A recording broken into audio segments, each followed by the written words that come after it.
Let's turn our focus to the content, which is usually the textual information on the slides.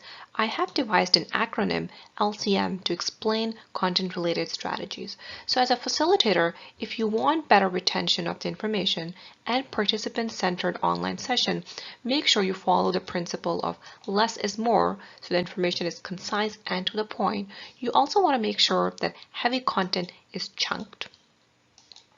And finally, to cater to the different needs of the learners, the information should be presented in different forms.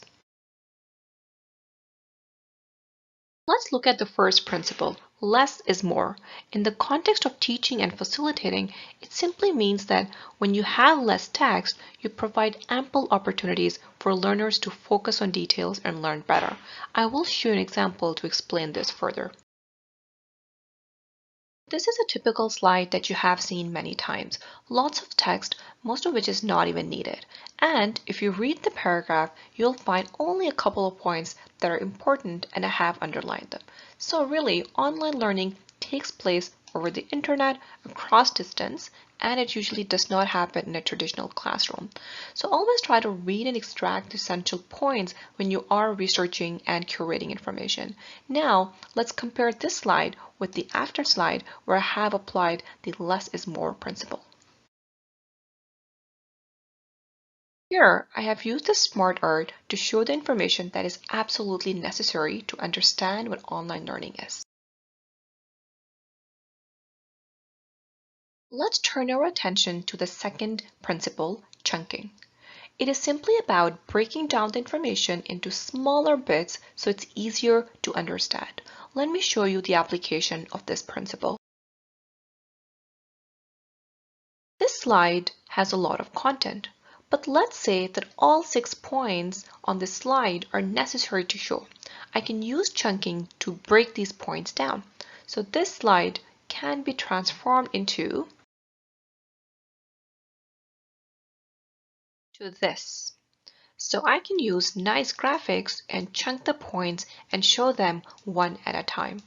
So in this case, I was able to reduce some of the text, but I was still required to show all 6 points.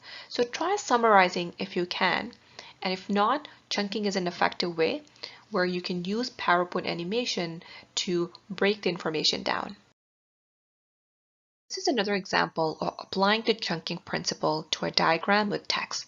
So this is the model we have developed at Mohawk College Enterprise to present connections between neuroscience, learning, and solving problems. So the model does work well for a face-to-face session since participants are provided with the handout so they can manipulate the content and can focus on a section by underlining or highlighting it. But to make this diagram e-learn friendly, especially for synchronous sessions, let me show you what I have done.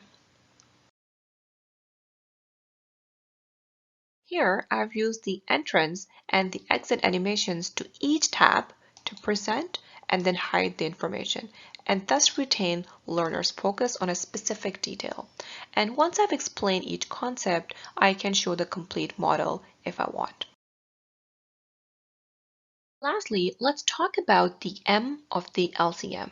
If you are an educator, I would highly suggest you to learn about UDL, Universal Design for Learning, and apply some of those principles into your work. So the M, multiple forms, relate to the UDL framework, advocating for content presentation into multiple forms to meet the needs of different learners. So for example, when presenting, try to use images, text, audio, and captioning. In this example, I am following the principle of multiple forms by showing text-related visuals, and I would have verbal explanation and subtitles.